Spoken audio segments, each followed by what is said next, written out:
I saw the other day with Alex Eala, yeah, that's been a talk, and which is understandable. There's some players coming from respective countries, like she's coming from Philippines, which is now a big deal. She's been the biggest ever, tennis player from that country, which is a big country, and there's a big interest. So things like that happen. I mean, it's you could argue that it was, maybe a poor schedule, and maybe they could schedule him on a bigger court. Yes, but again, she's so young and she's just coming through. So, and obviously the first couple rounds, the schedule is so packed. The big courts with big names, it's difficult. It's not easy to manage that. But again, it's a good problem to have, to be honest. This was definitely one of the bigger Filipino turnouts. Also, New York was huge. It was tough because it also depends what court you're on, that you feel the noise and things. I would say the top two so far have been Melbourne and New York. Aryna Sabalenka just saw her reputation as the top name at the Australian Open get totally crushed by Eala. The defending champion is delivering flawless tennis to half-empty arenas while 5,000 spectators flood Court 6 to see a 20-year-old Filipino qualifier. The audience figures, merchandise purchases, and digital hype for Eala have officially surpassed the world number one. The pecking order just crumbled in Melbourne.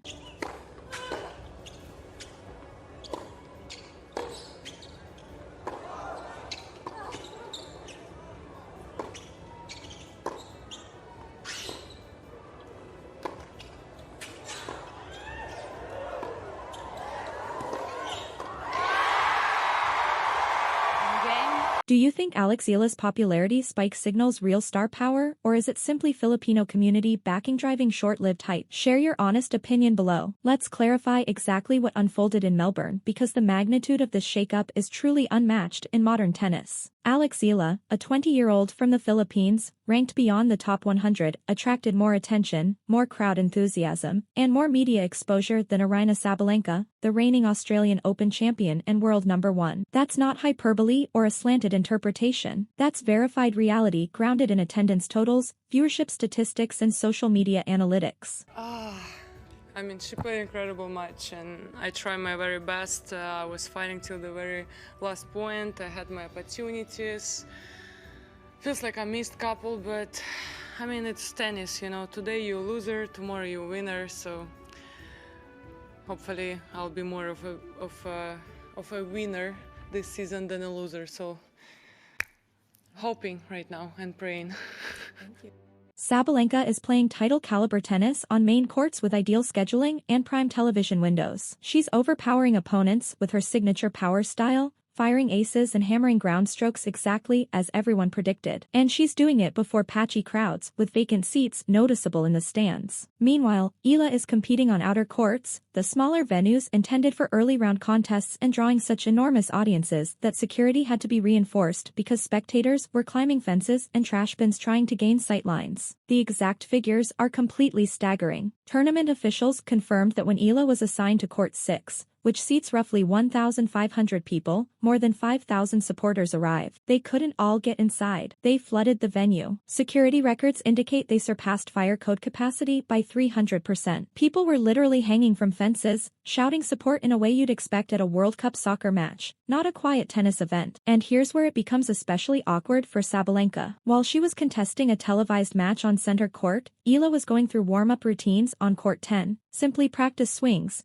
not even a competitive contest. And the audience data from Southeast Asia and the Pacific revealed that 40% more viewers were tuning into Eala's warm-ups than Sabalenka's actual match. Read that again. Practice sessions attracted higher ratings than the defending champion's match. That figure has sent sponsors and tournament officials into outright panic because it signals a basic shift in who truly drives tennis viewership. It's not the athlete with the strongest results or the top ranking. It's the player who forms an emotional bond with huge demographics that previously had no interest in tennis. The difference between how these two athletes are being handled by fans and media is striking. Sabalenka steps into press conferences and gets questioned about her following instead of her own play. She's delivering technically flawless responses about her game, and journalists are overlooking her to pose follow-up questions about the Filipino sensation unfolding 50 yards away on the outer courts. That has to be mentally crushing. You're the world #1. You're the defending champion. You're performing the finest tennis of your career. And you're being portrayed like a secondary figure in someone else's narrative. The monarch is watching the crown slide away in real time. And there's nothing she can do about it because this isn't about tennis excellence. It's about cultural resonance. The Melbourne Park grounds have been reshaped. Normally at Grand Slams, you spot banners from dozens of nations scattered across the crowds. This year it's a sea of red, blue, and yellow. Filipino flags everywhere. The cheering is so intense it overpowers the PA system on neighboring courts. The atmosphere feels more like a Davis Cup showdown where national pride is at stake rather than a single event. Sabalenka represents ultimate tennis brilliance. She's a physical phenomenon who competes with ruthless precision, but she's also somewhat reserved and detached from a fan standpoint. Her game is flawless, which makes it foreseeable. Spectators assume she's going to prevail, so there's no tension. Perfection drains drama. Eala represents the complete opposite. She's the underdog battling against physical limitations. She's noticeably smaller than most rivals, so she compensates with strategic intelligence and defensive abilities refined at the Rafael Nadal Academy. Every rally feels like a survival test. Every victory feels like a surprise. The suspense is embedded in her matches automatically because nobody anticipates her triumphing. And beyond the sport, Eala carries symbolic meaning that Sabalenka cannot equal. For millions across Southeast Asia, and the Philippines in particular, Eala represents evidence that their nation deserves visibility on the global stage. She's not merely a tennis competitor, she's a cultural envoy, proving that you can emerge from a developing country with limited tennis infrastructure and challenge the elite. Sabalenka competes for titles and ranking points. Eala competes for representation and national honor. That emotional divide is why the popularity balance has shifted so dramatically. A Sabalenka ace earns courteous applause. An Eala winner moves spectators to tears. The emotional commitment is entirely different. The label "the era" that has formed around Eala is especially meaningful. It began as a hashtag, a social media movement that supporters used to celebrate her matches. But it has grown into something larger. It now serves as a proclamation that Philippine tennis has permanently arrived on the world stage. Before Eala, Southeast Asian competitors made occasional appearances at majors and then faded away. The nickname implies this moment is different. This marks the start of sustained excellence, not a brief spark that unsettles traditional tennis powers in Europe and America, because it signals a demographic transformation in the sport. If Eala sparks the same cultural surge that Tiger Woods generated in golf or Serena Williams ignited in tennis for black athletes, the entire economic framework of professional tennis shifts. New regions open. New sponsors emerge. The power structure tilts toward Asia. The monetary impact is already apparent. Reports confirm that Nike, Adidas, and Wilson Sporting Goods are engaged in bidding contests for Eala's endorsement. They understand that signing her isn't just about one competitor. It's about reaching an entire part of the world that previously showed little interest in tennis. The potential income from securing the Filipino market and broader Southeast Asian demographics is staggering. Meanwhile, Sabalenka already has her sponsorship agreements secured. She's financially comfortable, yet she's observing corporations offer larger contracts to a lower-ranked athlete because that athlete possesses something she lacks: cultural influence that goes beyond the game. The strategic development in Eala's performance is also important because it shows this isn't merely hollow hype fueled by nationalism. She's genuinely skilled enough to warrant the spotlight. Her serve, which was once a liability as a teenager, has turned into a true asset. She utilizes her left-handed slice serve to drag opponents wide and open up angles, much like Rafael Nadal controlled rivals with his serve patterns. But the most significant progress is psychological. In a recent contest against a higher-seeded American rival, Eala dropped the first set decisively. The earlier version of her would have unraveled mentally and fallen in straight sets. Instead, she composed herself,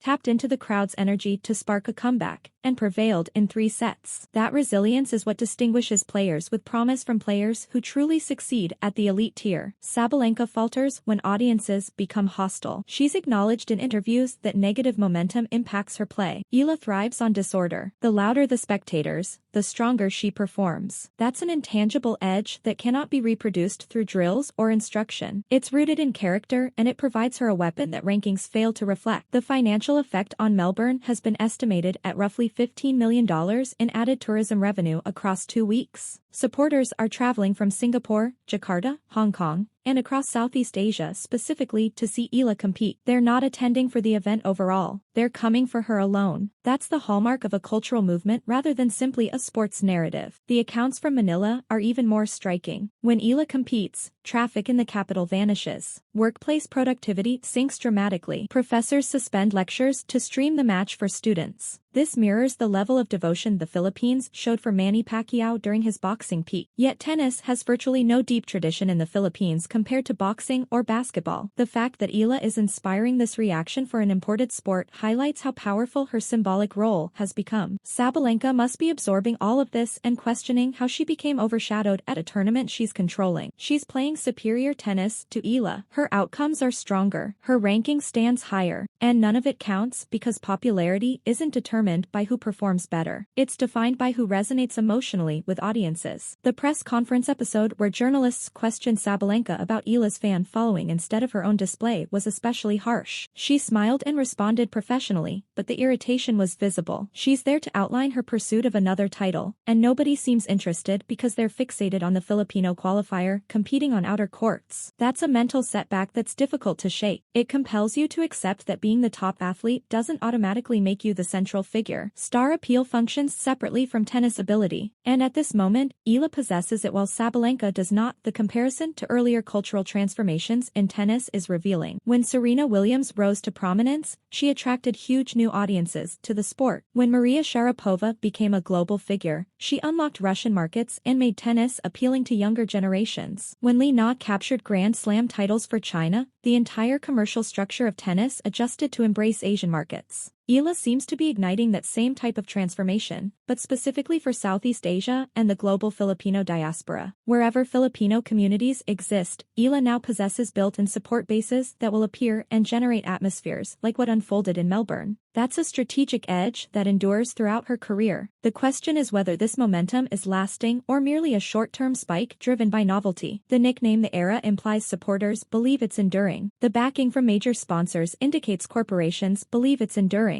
The venue adjustments being considered by tennis officials to handle larger audiences for her matches indicate everyone is preparing for this to become the new standard. Sabalenka is likely hoping this fades and that once Eala loses or suffers an injury, everything returns to routine, but history indicates otherwise. Once a demographic begins following a sport because of one athlete, they usually remain invested even after that athlete departs. Serena Williams attracted fans who now follow other competitors. Tiger Woods drew viewers who still tune into golf. The transformation Eala is generating will probably extend beyond her personal career. The final irony is that Eala doesn't even need to win the event to secure this storyline. If she falls tomorrow, it doesn't undo what has already occurred. She's already demonstrated she can command worldwide attention and create financial impact that surpasses the defending champion. That's a lasting adjustment in the tennis hierarchy that cannot be reversed. Sabalenka may raise the trophy. She may add another Grand Slam to her achievements, but Eala leaves knowing she can captivate the world. And that's a distinct form of influence that rankings and trophies cannot measure. Aryna Sabalenka just got overshadowed by a 20-year-old qualifier who produced more excitement, larger audiences, and stronger ratings despite being ranked 100 positions lower. The Australian Open now revolves around Alex Eala. No matter who claims the title, star appeal just showed it outweighs rankings, and Sabalenka is discovering that reality firsthand. Tap like and subscribe for more perspective on tennis power structures.